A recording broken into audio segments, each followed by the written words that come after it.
I watched my stepsister Emma walk into my Calculus 301 lecture hall on the first day of the fall semester. Her designer bag swinging from her shoulder, her perfectly glossed lips curved into that same entitled smirk I remembered from a lifetime ago. She didn't recognize me. Of course she didn't. The last time Emma saw me, I was dying on a hospital bed at 23. My body ravaged by stress-induced organ failure while she vacationed in the Maldives on the patent money she'd stolen from me. But I recognized her immediately. I was Professor Chen now, 38 years old, tenured faculty at the most prestigious university in the country, with 2 Fields Medal nominations and a reputation for being brilliant and utterly unforgiving. And Emma, my stepsister who had spent our entire childhood stealing my homework, my ideas, my achievements, and finally, my life's work, had just enrolled in my class. The universe had given me a second chance, and I intended to use every single day of the 15 years I'd gained to make her pay. "Welcome to Calculus 301, I said, my voice carrying easily across the lecture hall. "I'm Professor Chen. This class has a 92% failure rate. I don't curve grades, I don't accept late work, and I don't tolerate cheating." I let my eyes sweep across the room, landing deliberately on Emma. "If you think you can slide by on charm or excuses, I suggest you drop now." Emma wasn't paying attention. She was texting, her fingers flying across her phone screen, probably already planning which fraternity party she'd attend that weekend. Some things never changed, but I had changed. Everything had changed. In my first life, I died at 23 with nothing but regrets and rage. Let me take you back to how it began, to the moment my stepmother Claire married my father when I was 8 years old. Dad had been a widower for 3 years after Mom died of cancer. He was lonely, vulnerable, and Claire knew exactly how to exploit that. She swept into our lives with her daughter Emma, who was 6 at the time, and immediately began the process of replacing me in my father's heart. "Emma is so delicate," Claire would say whenever I complained about doing Emma's chores in addition to my own. "She's still adjusting to having a new family. You need to be the bigger person, Maya." The bigger person. I heard that phrase so many times it became the soundtrack of my childhood. When I got accepted into the gifted program at school, and Emma didn't, Claire convinced my father that it would be cruel to make Emma feel inferior. So I had to downplay my achievements, hide my awards, pretend I wasn't special so Emma's ego wouldn't bruise. When I won the regional math competition in 6th grade, Claire threw Emma a consolation party that was bigger than any celebration I'd ever received. My father took pictures of Emma blowing out candles while I stood in the corner, my trophy still in my backpack because Claire said displaying it would be tactless. By high school, the pattern was entrenched. I did Emma's homework, all of it. If I refused, Claire would cry to my father about how I was sabotaging Emma's future, and Dad would guilt me into compliance. Family helps family, Maya. Don't be selfish. Selfish. That was the other word that defined my first life. I was selfish for wanting credit for my own work. Selfish for being hurt when Emma presented my science project as her own and won first place. Selfish for crying when I got into MIT early decision but couldn't attend because Dad needed to save money for Emma's college fund, Emma, who had barely scraped a 2.8 GPA by using my homework as her own. Instead of MIT, I went to state school on a full academic scholarship. Emma went to a prestigious private university, funded entirely by my father, where she majored in partying and minored in taking credit for my continued ghost-written assignments. Because yes, even in college, I was still doing Emma's work. "Just help her with this one paper," Claire would beg over the phone during my sophomore year. "She's struggling, and you're so good at this. Don't you want your sister to succeed?" Not my sister, not really. But I was 20 years old and still desperate for my father's love, still hoping that if I just helped enough, gave enough, sacrificed enough, he would finally see me. He never did. The breaking point came during my senior year. I was working on my thesis, a revolutionary algorithm for quantum computing error correction. It was brilliant, groundbreaking work that would have launched my career. I'd spent 3 years developing it, countless sleepless nights refining the mathematics, preparing for my defense. Emma was finishing her own senior year, struggling with a required computer science course she'd foolishly taken to round out her resume. She called me crying. "I'm going to fail," she sobbed. "Please, Maya, I need help with my final project, just this one last time." After this, I'll never ask again, I swear. I should have known better. I'd heard just this one last time 100 times before. But I was tired, so tired of fighting. So I made the stupidest decision of my life. I gave her access to my research files. You can adapt some of my early work, I told her. The preliminary algorithms from my freshman year. Just cite me properly, and she stole everything. Not just the preliminary work. Emma copied my entire thesis, changed the name on it, and submitted it as her own capstone project. She graduated with honors, was immediately recruited by a major tech company, and went on to file for a patent on my algorithm. My algorithm. My 3 years of work. My future. When I confronted her, she laughed. What are you going to do? Tell Dad? He won't believe you. He never does. She was right. I brought my evidence to my father. Dated files, emails, my own thesis defense presentation scheduled for 2 weeks after Emma had already submitted her work. Dad looked at everything, his face grave, and then he said the words that killed me more thoroughly than my body's eventual failure. Maya, I know you're jealous of Emma's success, but making false accusations is beneath you. Apologize to your sister. I didn't apologize. I cut contact with all of them and tried to rebuild my career. But Emma had gotten there first. She had the patent, the job, the reputation. When I tried to publish my own work, I was accused of plagiarizing her. My academic advisor, who knew the truth, fought for me, but the legal battle destroyed my mental and physical health. The stress triggered a cascade of autoimmune disorders.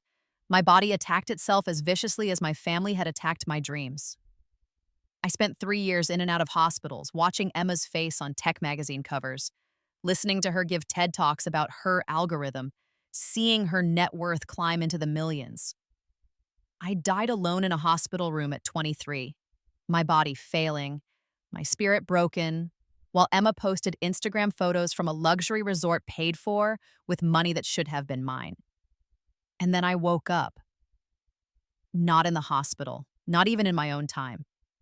I woke up in a dorm room at Cambridge, in England, in a body that wasn't 23 but 38, with memories of a life I'd never lived but somehow knew intimately. I was a professor. I had a PhD from Cambridge. I'd published papers, won awards, built a reputation brick by brick. It took me 3 days of frantic research to understand what had happened. This wasn't my original timeline. This was a new one, a second chance.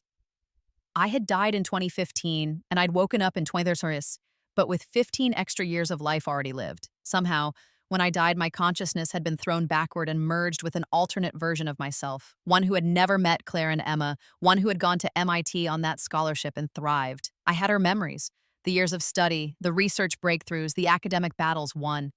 And I had my memories, the abuse, the theft, the injustice. I had all the knowledge of my stolen future and the power to prevent it from happening again. It took me another week to discover that in this timeline, my father had still married Claire, but later, when I was already away at MIT. I'd been spared the worst of the childhood abuse because I'd only lived with them for a few years before college, and once I was gone, I'd kept my distance. Emma had grown up with her mother's poisonous values intact, but without me as a convenient victim. She'd struggled through college on her own mediocre merits and was now, at 21, enrolled as a transfer student at the university where I taught. She was retaking Calculus 301 for the second time after failing it the previous semester. The universe had delivered her to me gift-wrapped. The decision to destroy her wasn't difficult. It was inevitable. I spent the first week of the semester simply observing. Emma was exactly as I remembered. Lazy, entitled, and utterly convinced that rules didn't apply to her. She showed up late to lectures, spent class time on her phone, and hadn't purchased the textbook despite it being required. On Friday of the first week, she approached my desk after class, her smile bright and calculated. Professor Chen, hi, I'm Emma Whitmore. I was hoping I could talk to you about maybe getting some extra help. Math isn't really my strong suit, and I'm retaking this class, so... I looked up from my papers slowly, letting the silence stretch. In my first life, I would have immediately offered to tutor her, desperate for any scrap of familial connection. Now I just stared until her smile wavered. Office hours are posted on the syllabus, I said coldly. Tuesdays and Thursdays 2 to 4. Join the queue like everyone else. Oh, I know, but I thought maybe we could arrange something private. I'm really committed to doing well this time, and I learn better one on one. I'll bet you do, I thought. Easy to learn when someone else is doing all the work. Miss Whitmore, I have 140 students across 4 sections. If I gave everyone private tutoring sessions, I'd never sleep, use office hours, or hire a tutor. Her smile finally cracked. That seems really, harsh. I mean, I'm just asking for help. And I'm offering it. During my designated office hours, was there anything else? She left in a huff, and I allowed myself a small smile. Round one to me. But Emma, I knew, wouldn't give up that easily. She never did. The first exam was scheduled for week 4. I designed it personally with meticulous care. It covered fundamental concepts that any student who'd attended lectures and done the homework could handle, but it required actual understanding, not memorization. There were no shortcuts, no formulas you could simply plug numbers into without comprehending the underlying principles. Emma failed spectacularly, 28 out of 100 points. When I returned the graded exams during the next lecture, I watched her face go white as she stared at her score. Around her, other students were comparing answers, some celebrating, others disappointed. Emma just sat there, frozen. After class, she stormed up to my desk. "This grade is bullshit," she hissed, keeping her voice low enough that the departing students wouldn't hear. "I studied for this. I deserve at least a passing grade." "Show me your work," I said calmly. Let's review which problems you—" "I don't need to show you anything. I know I didn't get a 28. You graded me unfairly because—" She stopped abruptly, as if realizing she was about to say something she'd regret. "Because what, Miss Whitmore?" "Nothing. I want to submit a grade appeal." "You're welcome to. The process is outlined in the student handbook. You'll need to provide evidence that your exam was graded incorrectly." I pulled this out her exam and laid it on the desk between us. "Let's look at problem 1. You were asked to find the derivative of a composite function using the chain rule. You wrote down the power rule and got the wrong answer. That's not a grading error. That's a fundamental misunderstanding of calculus." I walked her through each problem, methodically pointing out every error, every gap in understanding. By the end, she was blinking back tears of frustration. "This class is impossible," she said finally. "You're setting us up to fail." 63% of the class passed the exam, Miss Whitmore. The problem isn't the class. I strongly suggest you attend the supplementary workshops and actually do the homework assignments. Speaking of which, I pulled up my gradebook on my tablet. You haven't submitted any of the 3 homework assignments that have been due so far. That's worth 15% of your grade. I've been busy. Then perhaps you should reconsider whether you have time for this course. Calculus 301 is required for your major, but you could take it next semester with a different professor if my teaching style doesn't suit you. The suggestion that she drop my class and escape was bait. I knew Emma well enough to know she'd interpret it as a challenge, and Emma never backed down from a challenge, at least not when she thought she could cheat her way through it. Sure enough, her jaw set stubbornly. "No, I'm not dropping. I'm going to pass this class." "Then I suggest you start putting in the work required. Office hours, Miss Whitmore. I've already told you where to find me." She left, and I began the countdown. I gave it 2 weeks before she tried something stupid. It took 10 days. Emma showed up to my Tuesday office hours near the end of the slot when most other students had already left. She looked different, less polished, more vulnerable. She'd dressed down in jeans and a simple sweater, pulled her hair into a ponytail, even skipped the heavy makeup. The calculated image of a struggling student seeking genuine help. "Professor Chen, thank you so much for seeing me," she said, sliding into the chair across from my desk. "I've really been trying to understand the material, but I'm still so confused. Could you help me with the homework? I've attempted all the problems, but I want to make sure I'm on the right track before I submit." She pulled out her notebook and opened it to a page filled with mathematical scratchwork. I glanced at it briefly. The work was actually decent, better than her exam had suggested. Someone had clearly helped her, possibly one of the free tutoring services on campus. "Walk me through problem 3, I said. She did, and her explanation was adequate. Not brilliant, but sufficient to demonstrate basic understanding. If this had been my first time meeting Emma, I might have been pleased with her progress. But I knew her. I knew this was a performance. That's correct, I said when she finished. You seem to understand this much better than your exam suggested. I know, I think I just panicked during the test. I do so much better when I'm not under pressure. She leaned forward, her expression earnest. Professor Chen, I was wondering on us, would it be possible for me to do some extra credit? Or maybe retake the exam? I really am trying, and that grade is going to tank my GPs. I don't offer extra credit, and exam retakes are only available in cases of documented medical emergencies or family crises. Her face fell.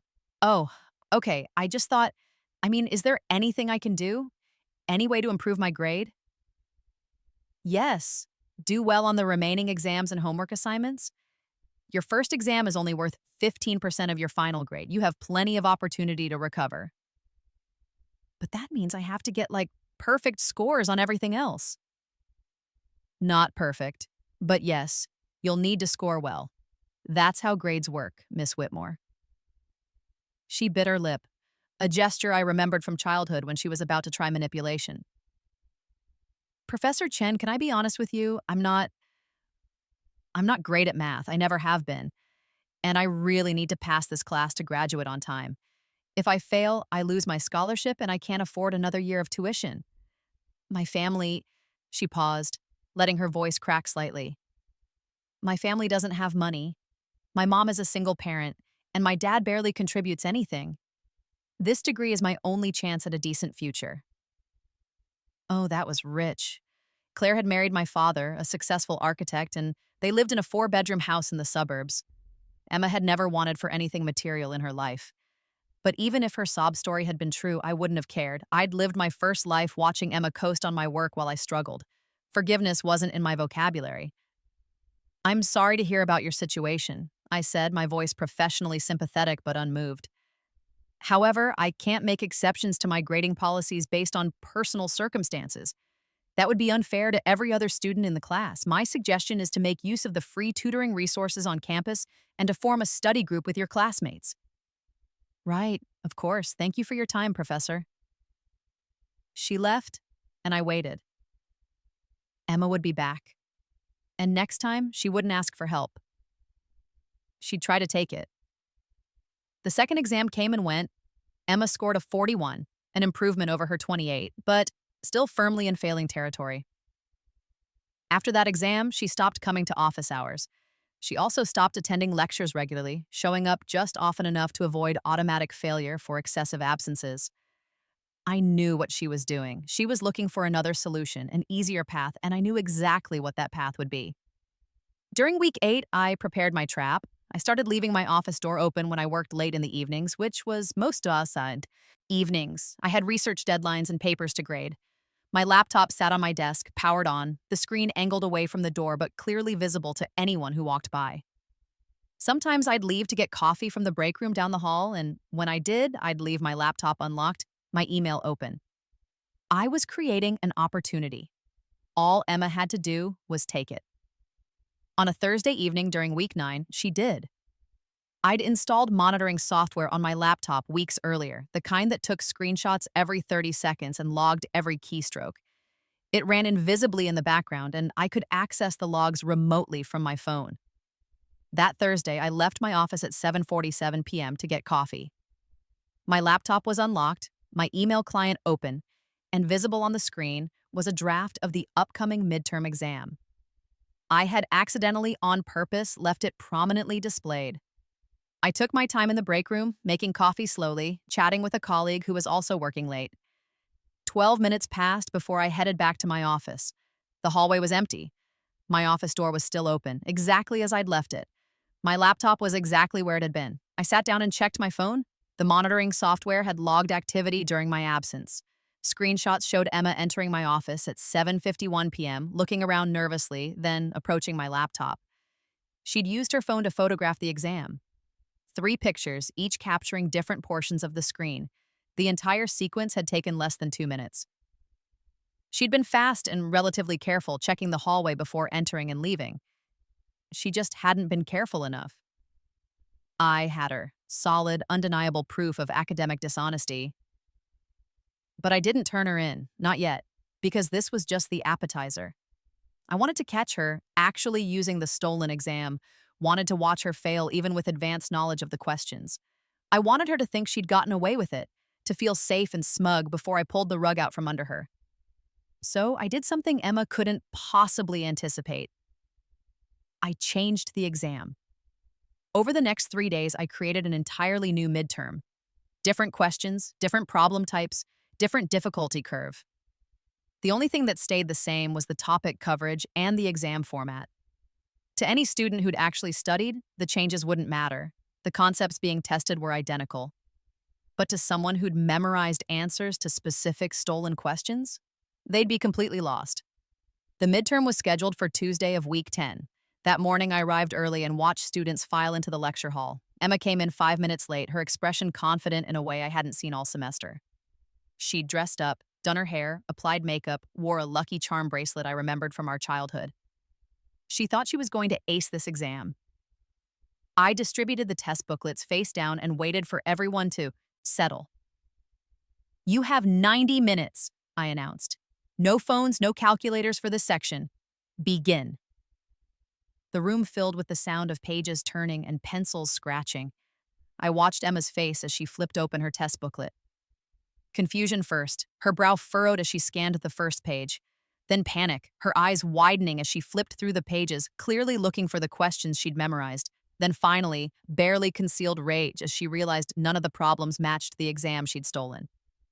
She looked up at me, and for just a moment, our eyes met. I smiled. Her face went pale. Emma stared at that exam for the full 90 minutes, writing almost nothing. When time was called and she had to turn in her booklet, her hands were shaking. I graded her exam that night, 12 out of 100 points. She'd gotten partial credit on 2 problems where she'd attempted to apply formulas she'd memorized from the stolen exam, but since the problems were different, her answers were nonsense. 12 points, even worse than her first exam. The email arrived at 11:34 p.m. that night. "Professor Chen, I need to speak with you urgently. I know what you did. You changed the exam because you want me to fail. This is personal, and I'm reporting you to the department head for bias and unfair grading practices. Emma Whitmore." I read it twice, then composed my response. "Miss Whitmore, I'm not sure what you're referring to. The exam covered all material from the syllabus and was consistent with the learning objectives outlined in the course description. If you believe I've graded you unfairly, you're welcome to submit a formal grade appeal. However, I would caution you against making accusations you cannot substantiate. Professor Entem Chen." Her reply came within minutes. "You know exactly what I'm talking about. This isn't over." Oh, Emma, it's barely begun. The next day, she filed a formal complaint with the department, claiming I was grading her unfairly and targeting her personally. It triggered an automatic review process. The department head, Dr. Patricia Okonkwo, called me into her office on Thursday afternoon. "Maya, what's going on with this Whitmore student?" Patricia asked, gesturing for me to sit. "She's filed a pretty serious complaint. Says you've been deliberately failing her, that you refused to provide her with adequate help, that you changed an exam specifically to make her fail." "The exam accusation is particularly interesting," I said calmly, "because it would require her to have seen the original exam before I allegedly changed it. I'd like to know how she would have that information." Patricia paused, her expression sharpening. "Good point. And the rest of it?" "Emma Whitmore is failing my class because she doesn't attend lectures, doesn't do homework, and doesn't understand the material. I have documentation of all of that." I pulled out my tablet and showed Patricia the attendance logs, the missing homework assignments, the exam scores compared to class averages. 68% of students are currently passing Calc 301. Emma Whitmore is not among them because she hasn't put in the work. She says you refused to help her during office hours. I told her to attend office hours like every other student. She came once, we reviewed material, and then she stopped coming. I can't force these students to seek help. Patricia reviewed my documentation, her frown deepening. "This is pretty comprehensive, Maya. Did she give any indication why she thinks you're targeting her personally?" None that makes sense. We have no prior relationship. That was technically true. In this timeline, Emma and I had never been sisters. We'd barely been acquaintances. My only guess is that she's used to getting special treatment and doesn't like being held to the same standards as everyone else. Patricia sighed. Unfortunately, that's not uncommon. Okay, I don't see any issue with your grading or conduct. I'll document this conversation and let her know her complaint isn't substantiated. But Maya, watch your back with this one. Students who file complaints once often file them again, and they get more creative with their accusations. Noted. Thanks, Patricia. I left her office feeling satisfied. Emma had tried to use the system against me and failed. Now she was cornered, desperate, and running out of options, which meant she'd get reckless. The plagiarism attempt came during week 12. Homework assignments in my class were submitted through an online portal that automatically ran submissions through plagiarism detection software. It checked against internet sources, previous submissions from other students, and a database of millions of academic papers.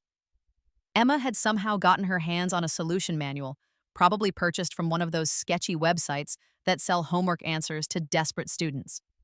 She'd copied the solutions almost verbatim, changing just enough variable names to think she'd avoided detection. The plagiarism software flagged it immediately, 97% match to a known solution manual. This was the moment I'd been waiting for. Academic dishonesty had a strict protocol at the university. First offense, automatic 0 on the assignment and a formal warning. Second offense, failing grade for the course and a disciplinary hearing. Third offense, expulsion. Emma's stolen exam attempt would have been her first offense if I'd reported it when it happened. But I hadn't. I'd waited, which meant this plagiarism would be her first official strike. I filed the required paperwork, attaching the plagiarism report and screenshots of the matched content. The case went to the Academic Integrity Committee, and Emma was notified that she was under investigation. She showed up to my next office hours, and this time she wasn't playing the struggling student. She was furious. "You're trying to destroy me," she hissed, the moment my office door closed. "This is personal. You've had it out for me since day one." "I submitted a plagiarism report because you plagiarized your homework, Miss Whitmore. That's not personal. That's my job." "Bullshit. You've been setting me up to fail from the beginning. You refused to help me, you changed the exam, and now you're accusing me of cheating." "The software detected the plagiarism, not me. And yes, I changed the exam. I change all my exams multiple times before finalizing them. It's part of my revision process. If you somehow saw an earlier draft, that raises the question of how you accessed it." The color drained from her face. "Oh, Emma," I said softly. "Did you think I wouldn't figure it out? That I wouldn't notice when someone walked into my unlocked office and photographed my computer screen? I don't know what you're talking about. I have video evidence, time-stamped screenshots from security software on my laptop. You in my office, you photographing my screen. It's all documented." She stared at me, her mouth opening and closing soundlessly. "I haven't submitted that evidence yet," I continued. "The plagiarism offense is enough to fail you for the course, but if you push this, if you try to claim I'm targeting you or grading you unfairly, I will submit the video evidence of you stealing the exam. That would be your second academic dishonesty offense, which means a disciplinary hearing and probable suspension." "You can't do this," she whispered. "I already have. The question is whether you're going to accept the consequences quietly or make this worse for yourself." For a long moment, we stared at each other. I could see the calculation happening behind her eyes, the same calculation I'd seen 1,000 times in our childhood. How much can I get away with? What's my best angle? But this time, she had no angle. No parent to manipulate, no authority figure to charm, just me, her professor, with documented proof of her dishonesty. "I'll drop the complaint," she said finally, her voice tight. "Good choice. The Academic Integrity Committee hearing is scheduled for next week. I suggest you prepare to accept responsibility for your actions. The committee looks more favorably on students who show remorse."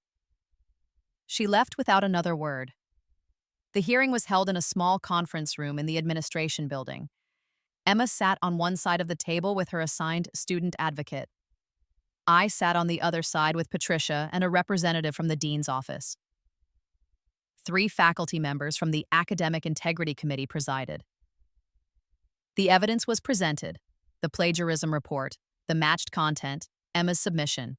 It was open and shut. Emma's advocate tried to argue that it was an honest mistake, that Emma had used the solution manual to check her work and accidentally submitted those solutions instead of her own. It was a weak defense, and the committee saw through it immediately. "Miss Whitmore," the committee chair said, "this is a serious offense. Do you understand the severity of academic plagiarism?" "Yes," Emma said quietly. She'd adopted her victim persona again. Small voice, downcast eyes, trembling lip. "I made a terrible mistake. I was struggling in the class and I panicked. I know that's not an excuse, but I'm so sorry. It won't happen again." "The penalty for first offense plagiarism is a 0 on the assignment and a formal warning," the chair continued. "This incident will be noted on your academic record. Any future academic dishonesty offenses will result in much more severe consequences, up to and including expulsion. Do you understand?" "Yes, I understand. Thank you for giving me another chance." The hearing concluded. Emma received her 0 and her warning. Combined with her failing exam scores and missing homework, her grade in my class was now mathematically unrecoverable. She would fail Calc 301 for the second time. As we left the hearing room, Emma brushed past me in the hallway. "This isn't over," she muttered, so quietly that only I could hear. "Yes," I replied just as quietly. "It is." Emma stopped attending my lectures after that. She'd show up just often enough to avoid automatic failure for absence, but she no longer participated, no longer submitted homework, no longer tried. She was simply waiting for the semester to end so she could retake the course with a different professor. But I wasn't done with her. During week 14, I received an interesting email from Dr. Richard Chen, no relation, despite the shared surname, a professor in the computer science department. "Professor Maya Chen, I hope this email finds you well.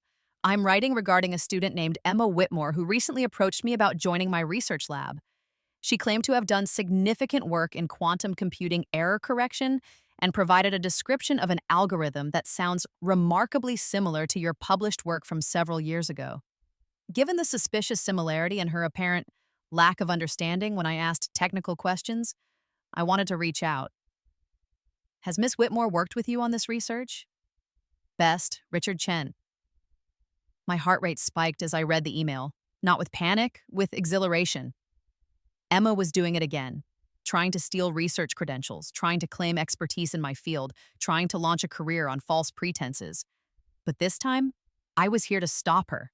I replied to Richard's email. "Dr. Chen, Emma Whitmore has never worked with me on any research. She is currently a student in my Calc 301 course and is failing due to fundamental gaps in mathematical understanding. She would not have the background to comprehend quantum computing research, let alone contribute to it.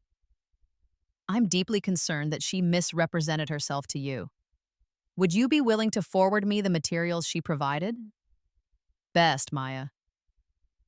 Richard sent me everything: Emma's application to his lab, her personal statement claiming research experience, her description of her algorithm. It was my algorithm, not just similar, identical. She'd copied text directly from my published papers, changing just enough words to avoid automated plagiarism detection. This was academic fraud on a scale that went beyond a homework assignment. This was attempting to fraudulently gain a research position, potentially to access lab resources, funding, or publishing opportunities. This was expulsion-worthy. I documented everything: the copied text, the comparison to my published work, Richard's testimony about her lack of technical knowledge. Then I went back and pulled the evidence I'd been holding, the screenshots of Emma stealing my exam, 2 counts of academic dishonesty, 1 of plagiarism, 1 of exam theft, plus fraudulent misrepresentation in a research application. I submitted it all to the Academic Integrity Committee. The second hearing was not in a small conference room. This one was in the dean's office, with the dean of students herself presiding, along with the full Academic Integrity Committee and legal counsel. Emma showed up with her mother. I recognized Claire immediately, even though we'd never met in this timeline. She looked older, more worn than I remembered, but she had the same sharp, calculating eyes. She was dressed expensively, projecting an image of respectability and maternal concern. This is a witch hunt, Claire announced the moment the hearing began. Guys, Professor Chen has been targeting my daughter all semester, and now she's fabricating evidence to justify her bias. Mrs. Whitmore, please allow us to present the evidence before making accusations, the dean said firmly. The evidence was damning. The plagiarism from the research application shown side by side with my published work. The screenshots from my laptop showing Emma in my office. The timestamp of when she photographed my screen. Richard Chen's testimony about Emma's fraudulent application. Emma sat silent through it all, her face pale. Claire, however, became increasingly agitated. That video could be faked, she insisted. Anyone could have edited those screenshots. And the research application? Emma must have been confused about what constituted original work. She's young, she made mistakes in citation. Mrs. Whitmore, the dean interrupted. The evidence includes not just the plagiarism, but also theft of an examination. These are separate incidents that together demonstrate a pattern of academic dishonesty. This is not a matter of citation errors. Then explain why Professor Chen waited months to report the exam theft, Claire shot back. If it really happened, why not report it immediately? This is clearly a personal vendetta. All eyes turned to me. I waited because I wanted to give Miss Whitmore an opportunity to correct her behavior, I said calmly. Students make mistakes, especially when they're struggling. I believed, perhaps naively, that the failure on the exam and the plagiarism warning would be sufficient wake-up calls. When she instead attempted to fraudulently gain a research position using stolen work, it became clear that the pattern of dishonesty was not going to stop without serious intervention. It was a perfectly reasonable explanation, and it had the benefit of making me look patient and merciful rather than calculating and vengeful. The committee deliberated for 40 minutes while Emma, Claire, and I waited in separate rooms. When we were called back, the dean's expression was grave. Emma Whitmore, the committee has found you responsible for multiple violations of the Academic Integrity Code. The severity and frequency of these violations require significant disciplinary action. Effective immediately, you are suspended from the university for 1 year. Additionally, this suspension will be noted on your permanent academic record. If you choose to return after the suspension period, you will be on academic probation, and any further violations will result in immediate expulsion. Do you understand? Emma's face crumpled. Claire let out a strangled sound of protest. This is outrageous, Claire said, standing abruptly. My daughter's future is being destroyed because of one professor's personal bias. Mrs. Whitmore, the evidence is clear and was corroborated by multiple faculty members. This decision is final. You may appeal through the formal process outlined in the student handbook, but I strongly advise you to accept the committee's decision. Further accusations against Professor Chen without evidence could result in additional consequences for Emma. Claire grabbed Emma's arm and pulled her out of the room, shooting me a look of pure hatred as they left. I sat very still, letting the victory wash over me. Emma was suspended. Her academic career was in shambles. She would lose a year of her life, fall behind her cohort, and carry the stain of academic dishonesty on her record forever. But I still wasn't satisfied. Because in my first life, Emma hadn't just stolen my homework. She'd stolen my entire future. And a 1-year suspension wasn't equivalent to dying alone at 23 while she profited from my work. Emma needed to lose more than a year. She needed to lose everything, the way I had. And I was going to make sure she did. Over winter break, I did something I'd been avoiding for 15 years in this timeline. I contacted my father. We'd been estranged since I left for MIT. In this version of my life, I'd kept my distance from him and Claire, maintaining only the barest minimum of contact. Obligatory holiday cards, occasional emails. I'd built my life without them, and I'd been happier for it. But now I needed to step back into their world, because if I wanted to truly destroy Emma, I needed to understand the full scope of her life in this timeline. I invited my father to lunch at a restaurant near campus. He accepted, probably out of surprise more than anything else. Dad looked older than I'd expected. He was 60 now, his hair fully gray, his face lined with stress. He hugged me awkwardly when we met, and we made stilted small talk while we waited for our food. I heard about Emma's suspension, he said eventually. Claire is devastated. She thinks Emma was treated unfairly, that her professor had some kind of personal vendetta. I'm sure that's difficult, I said neutrally. How is Emma handling it? Not well. She's talking about suing the university, claiming discrimination. Claire is encouraging her, but I think that's a mistake. The evidence seemed pretty clear. You've seen the evidence? Some of it.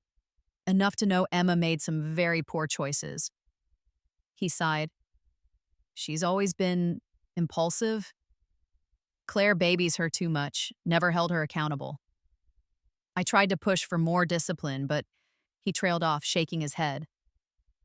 This was interesting. In my first life, Dad had been completely under Claire's thumb, taking her side in every conflict. But in this timeline, where I hadn't been there as a convenient scapegoat, the dynamics had apparently played out differently. Has Emma talked about what she wants to do during her suspension? I asked. She's supposed to be working to save money for tuition when she returns, but she's barely left her room in 2 weeks. Claire is making excuses for her, saying she's depressed and needs time to recover. He looked at me intently. Maya, I know we're not close. I know I made mistakes when you were younger, prioritizing Claire's feelings over our relationship. But I'm proud of what you've accomplished. You did it all on your own, without any help from me, and that's more than I can say for Emma. The admission caught me off guard. In all my memories of my first life, my father had never acknowledged his failures, never apologized, never expressed pride in me. For a moment, I felt a dangerous softening. Then I remembered dying in that hospital bed, remembered Emma's Instagram post from the Maldives, remembered my father telling me to apologize for accusing Emma of theft. Different timeline or not, he'd still chosen Claire. He'd still let me go. Thank you, I said coolly. I appreciate that. We finished lunch with more small talk, and I walked away with valuable information. Emma was directionless, Claire was enabling her, and my father was starting to see cracks in the facade. I could work with that. The spring semester began. I taught my classes, published papers, attended conferences.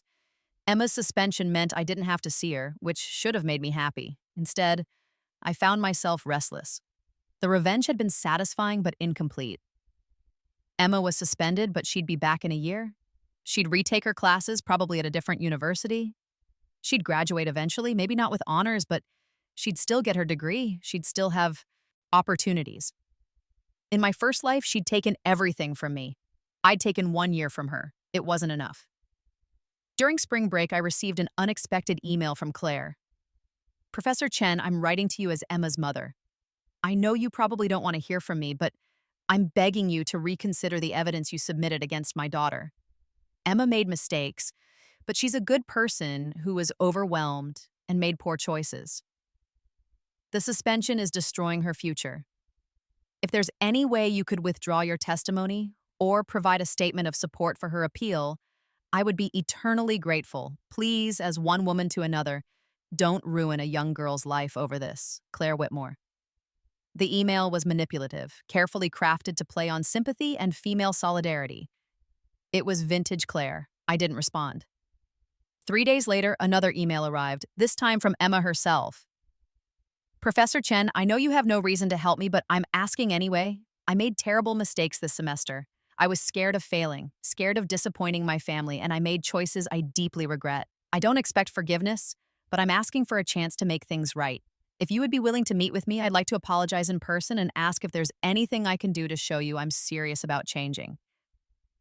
Emma. This one was more interesting. It was either genuine, unlikely, or Emma had realized that attacking me wasn't working and was trying a different tactic. I decided to call her bluff. Emma, I'm willing to meet with you. Saturday at 2 p.m., my office. Come alone. Professor Chen. Emma arrived exactly on time, dressed simply in jeans and a plain shirt, no makeup, her hair pulled back. She looked exhausted with dark circles under her eyes and a drawn quality to her face. Thank you for seeing me, she said quietly, sitting in the chair across from my desk. You said you wanted to apologize. I do.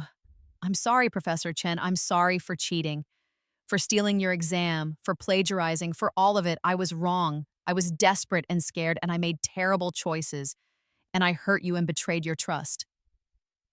Her voice cracked. I know you probably don't believe me, and I don't blame you, but I am genuinely sorry. I studied her carefully. She seemed sincere, but Emma had always been a good actress. Why did you do it? I asked. Because I'm not smart like everyone else in that class, she said, and now tears were sliding down her cheeks. I've never been good at math. I've always struggled, and I've always had to work twice as hard as everyone else just to keep up. And when I failed the first exam, I panicked. I thought if I could just see what was going to be on the midterm, I could study the right material and pass. I didn't think of it as cheating. I thought of it as leveling the playing field. And the plagiarism in the research application? I wanted so badly to be part of something important, to do work that mattered. When I read your research, it was beautiful, and I understood just enough to describe it, and I thought maybe if I could get into that lab, I could learn to do that kind of work myself. I know that's not how it works. I know I was living in a fantasy, but I was desperate to be more than I am. It was a compelling narrative. The struggling student, the imposter syndrome, the desperation to prove herself. If I hadn't lived through my first life, I might have even believed her. What do you want from me, Emma? Nothing. I'm not asking you to withdraw your testimony or support my appeal. I needed you to know that I'm sorry. And I needed to hear myself say it out loud, to own what I did. She wiped her eyes. I'm probably going to transfer to a different school after my suspension. I can't come back here, not with this on my record. So this is goodbye, I guess. I'm sorry for everything, Professor Chen. She stood to leave. Emma, wait. She turned, hope flashing across her face. I accept your apology, I said. What you did was wrong, but I believe that people can change. If you're serious about starting over, about doing the work honestly, I wish you well. It was the merciful thing to say, the generous thing, the kind of thing a good person would say. Emma's face crumpled with relief. Thank you so much. You don't know what this means to me. She left, and I sat alone in my office feeling nothing. Because I'd lied. I didn't accept her apology, and I didn't wish her well, and I sure as hell didn't believe she'd changed. I'd told her what she needed to hear to lower her guard, and now I was going to finish what I'd started. I hired a private investigator. It seemed dramatic, almost obsessive, but I needed information. I needed to know what Emma's life looked like outside of my classroom. I needed to find her vulnerabilities. The investigator, a middle-aged woman named Janet, was thorough and discreet. Within 2 weeks, she'd compiled a comprehensive report. Emma was living at home with Claire. My father, it turned out, had divorced Claire 3 years ago, something I hadn't known. The divorce had been messy, primarily over finances. Dad had discovered that Claire had been secretly taking out credit cards in his name and racking up debt. She'd walked away with alimony, but not nearly as much money as she'd wanted. Which explained why Emma needed scholarships. Claire had money problems. More interesting, Emma had a boyfriend. Marcus Chen, no relation to me despite the common surname, was a trust fund kid from a wealthy family currently taking a gap year to find himself, which apparently meant partying and traveling on his parents' dime. Emma had been with him for 8 months. The investigator's report included social media posts, photos of Emma and Marcus at clubs and expensive restaurants, Emma wearing designer clothes that she definitely couldn't afford, on a student budget. Marcus was funding her lifestyle. And Marcus's family was very, very rich. Old money, the kind that came with social expectations and reputational concerns. I wondered if Marcus's family knew about Emma's suspension. I wondered if they knew about her academic dishonesty. I decided they should know. I created an anonymous email account and sent a carefully worded message to Marcus's mother, a prominent socialite who chaired several charity boards. Mrs. Chen, I'm writing to inform you of a matter concerning your son Marcus's girlfriend, Emma Whitmore. Miss Whitmore was recently suspended from university for multiple violations of academic integrity, including plagiarism and examination theft. This information is a matter of public record through the university's disciplinary system. I thought you should be aware, as I understand your family values education and ethical conduct highly. A concerned party. I included links to news articles about academic integrity at the university and copies of publicly available disciplinary records. Emma's name wasn't in the public records, but the timing and nature of the violations would be easy for anyone to connect to her case if they asked the right questions. I sent the email and waited. The fallout took 5 days. Marcus's mother did exactly what I'd anticipated. She investigated. She called the university, spoke to administrators, confirmed the details of Emma's suspension. Then she gave Marcus an ultimatum: end the relationship or lose his trust fund. Marcus, to his credit, tried to stand by Emma at first, but when his mother made good on her threat and froze his accounts, he folded within 48 hours. I knew this because Emma posted a long, rambling Instagram story about betrayal and fair-weather friends and people who abandon you when you make mistakes. She didn't name Marcus, but she didn't have to. Without Marcus's financial support, Emma's lifestyle collapsed. No more designer clothes, no more expensive dinners, no more clubbing. She got a job waitressing at a chain restaurant, posting bitter comments about entitled customers and terrible tips. Claire, meanwhile, was having her own problems. The private investigator's report revealed that Claire was behind on rent, had maxed out multiple credit cards, and was facing a potential lawsuit from a former landlord over property damage. Emma's suspension meant she wasn't in school, which meant she wasn't getting student loans or scholarships. She was supposed to be saving money for when she returned, but working a minimum wage services job wasn't going to get her anywhere close to what she needed. The financial pressure was mounting, and I hadn't even made my final move yet. In early summer, I traveled to a conference in Chicago. It was a major event for mathematicians, with hundreds of attendees, presentations, networking dinners. At one of those dinners, I sat next to Dr. Helena Price, the dean of admissions at a prestigious private university about 2 hours away from where Emma lived. We talked about education policy, about academic integrity, about the challenges of maintaining standards in an era of increasing pressure to retain students and their tuition dollars. It's difficult, Helena said over wine. We want to give students second chances, but we also have to protect the integrity of our institution. And some students, they're just not ready. They need to mature to understand that shortcuts don't work in the real world. I had a student last semester, I said casually.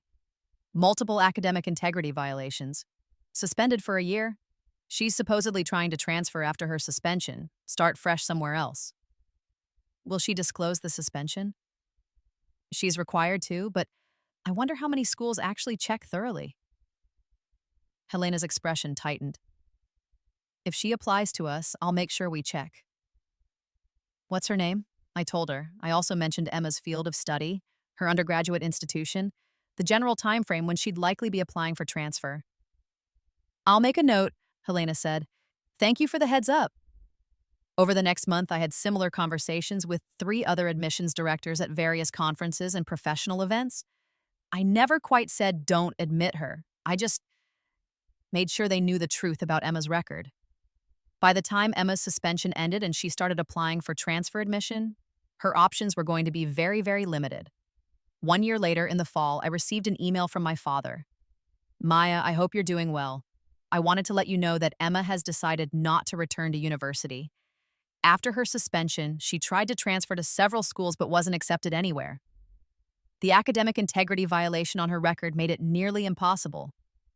She's working full-time now at a restaurant and taking community college classes online, trying to finish her degree part-time. It's going to take her years at this rate. Claire is furious, blaming everyone but Emma for what happened. I've tried to stay neutral, but honestly, I think Emma brought this on herself.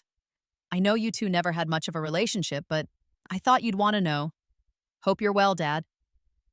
I read the email 3 times, savoring each word. Emma wasn't going back to university. She was stuck in a dead-end job, taking online classes, her degree years away from completion. Her record was permanently marked. Her opportunities were gone. She'd lost years of her life, just like I had in my first life. But I still wasn't satisfied.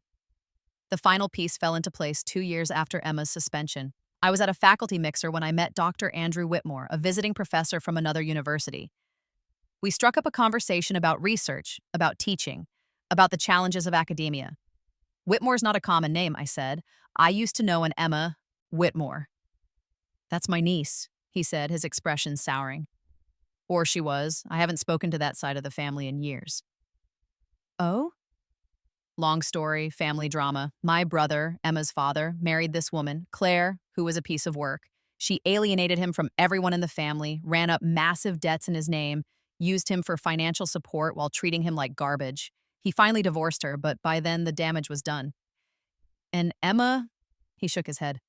Emma was raised by Claire. Same values, same entitlement. Last I heard, she was working minimum wage and blaming everyone else for her problems. That's unfortunate. It is. You know what the worst part is? Emma apparently had a stepsister from her father's first marriage. Really brilliant girl, went to MIT, became some kind of math prodigy. But Claire and Emma treated her terribly, drove her away. My brother regrets that more than anything. He's tried to reconnect with the stepsister over the years, but I don't think she's interested. My heart stopped. The stepsister's name was Maya? Yeah, Maya Chen. You know her? I am her, I said quietly. Andrew's face went through several emotions at once. Shock, embarrassment, concern. Oh my God, I'm so sorry. I didn't realize. I wouldn't have. It's fine, I said. Really, I appreciate you being honest about what happened. We talked for another hour. Andrew told me things about my first life that I'd never known. How my father had apparently tried to reach out to me multiple times after my mother's death. How Claire had intercepted messages and hidden letters. How Emma had bragged at family gatherings about being the smart daughter while I was away at school.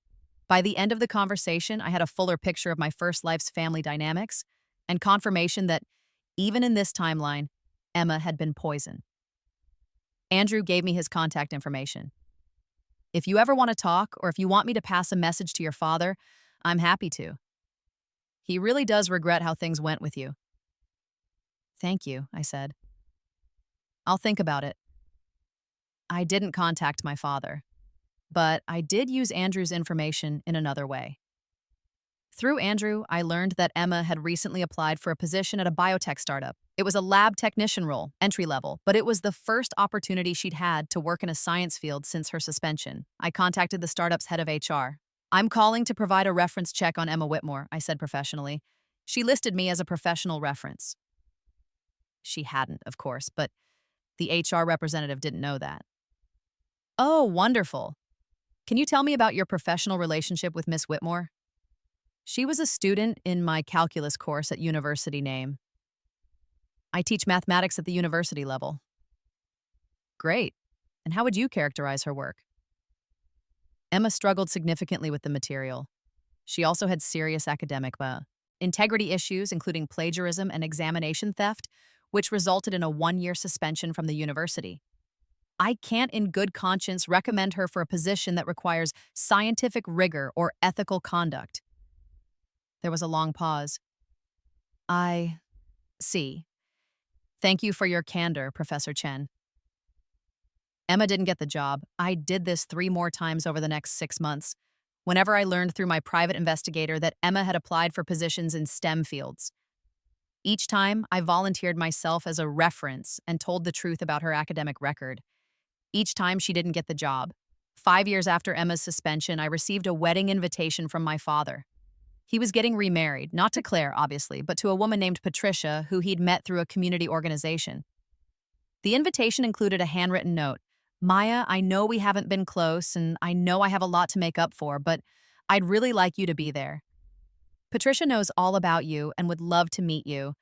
I'm proud of what you've become, and I'd like to be part of your life again if you'll let me. I understand if the answer is no. Love, Dad. I debated for a week before RSVPing yes. The wedding was small, held in a garden, intimate and lovely.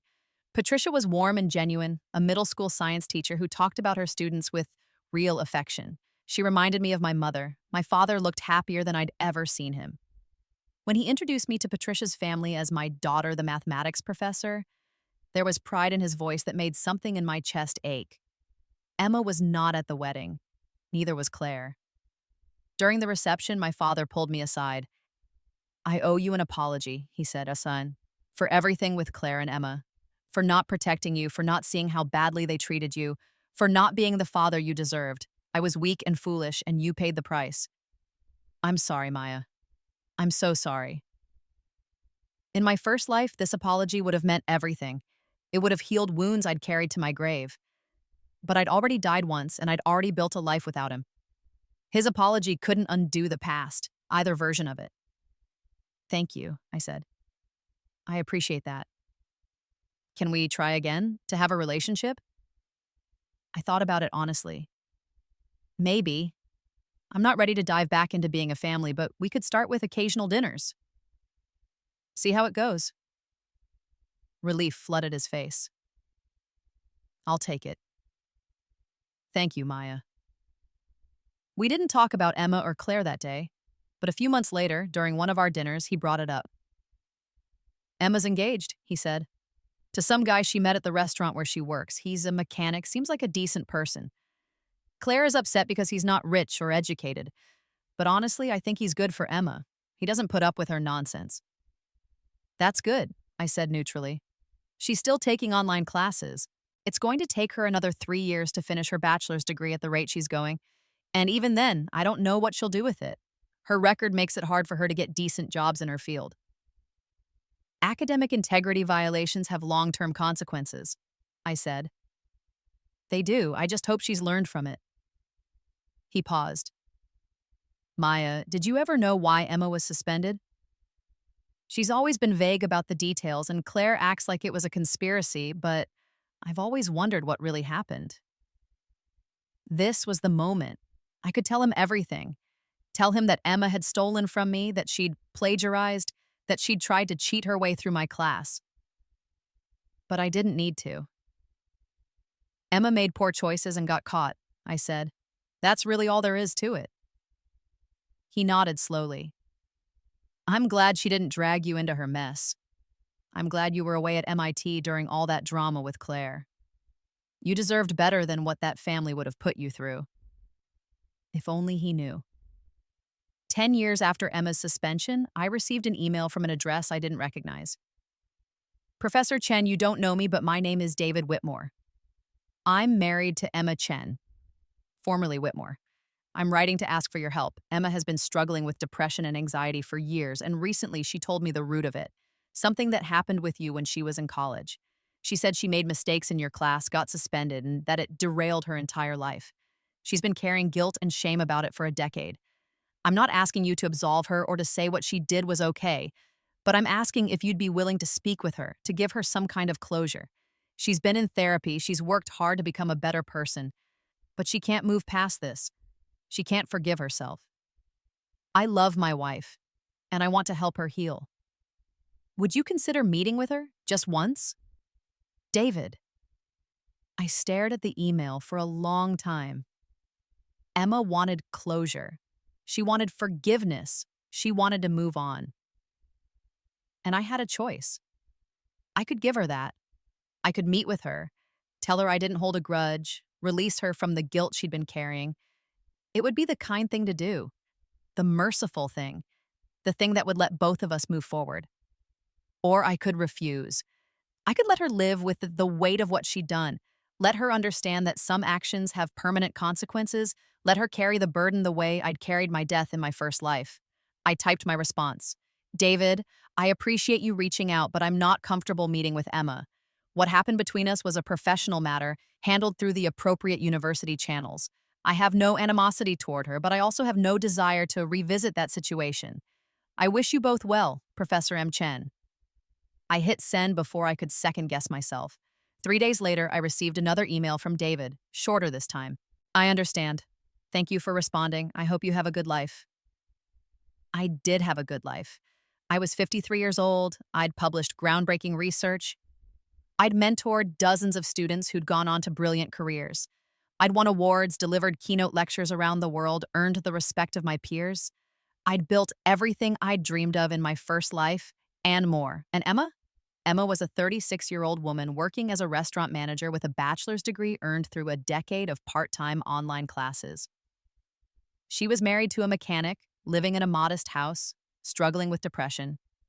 She hadn't achieved any of the dreams she'd stolen from me. She hadn't built a life on my work. She hadn't succeeded where I'd failed. She'd simply existed, survived. limped through life carrying the weight of her own choices. Was it enough? Was this revenge sufficient for a lifetime of theft and a death in a hospital bed? I didn't know. Some days I felt satisfied, triumphant, vindicated.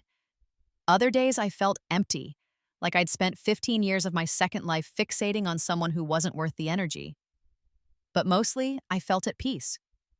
Because in the end, the best revenge hadn't been destroying Emma. It had been succeeding without her. It had been proving that I was brilliant, not because I'd been given advantages, but because I'd earned them. It had been building a life so full and successful that Emma's existence became irrelevant. She was a footnote in my story now. Not a villain, not a nemesis, just a sad woman who'd made bad choices and paid the price. And I was Professor Maya Chen, mathematician, researcher, mentor, success story. I'd died once, lost everything once, and been given a second chance. I hadn't wasted it. Epilogue. I'm 60 years old now, preparing for retirement. My career has been extraordinary. Publications in top journals, a named professorship, students who've become leaders in their fields. I've lived exactly the life I was supposed to live in my first timeline, the one Emma stole from me. Last month, I received an unexpected package. Inside was a handwritten letter on cheap drugstore stationery. Professor Chen, I'm writing this letter even though I'm not sure I'll ever send it. I'm not even sure if you'll read it if I do. It's been 25 years since I was your student. 25 years since I ruined my life by cheating in your class. I'm 46 years old now. I manage a restaurant. I never finished my graduate degree. I never had the career I dreamed of. My husband left me 3 years ago. My mother died bitter and angry at the world. I have nothing to show for my life except regrets. I'm not writing to ask for forgiveness or to make excuses. I'm writing because I finally understand what I took from you or tried to take. I stole your work. I stole your exam. I tried to steal your reputation. And when I got caught, I blamed you instead of taking responsibility. I was a coward and a thief, and I've spent my entire adult life paying for those choices. But the thing is, even if I'd succeeded, even if I'd gotten away with it, I would never have been you. I would never have had your brilliance, your work ethic, your integrity. I was trying to steal something that couldn't be stolen, and I destroyed my own life in the process. You won. You were always going to win because you're exceptional and I'm not. I hope you've had a wonderful life, Professor Chen. I hope you never think about me at all. Emma. I read the letter 3 times. Then I put it in my desk drawer and went back to preparing my retirement lecture. Emma was right about one thing. I had won. Not because I'd destroyed her, though I had. Not because I'd gotten revenge, though I had. I'd won because I'd lived. Fully, brilliantly, successfully. And in the end, that was all the revenge I ever needed.